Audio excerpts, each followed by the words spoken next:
Sinasabi ko naman sa mga pulis, military, trabaho kayo.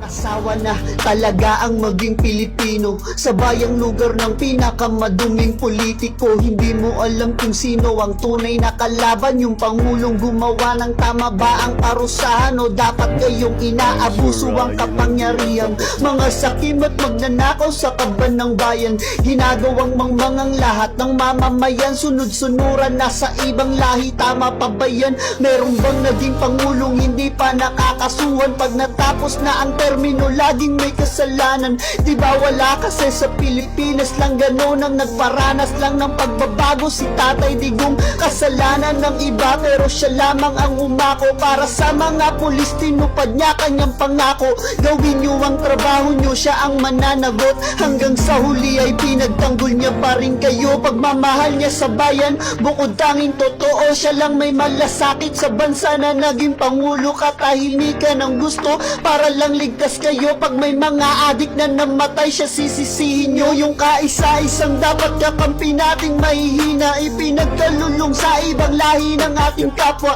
Pakatatag ka lang para sa amin, Tatay Digong. Ikaw pa rin ang pinakaama ng bayan mo ngayon.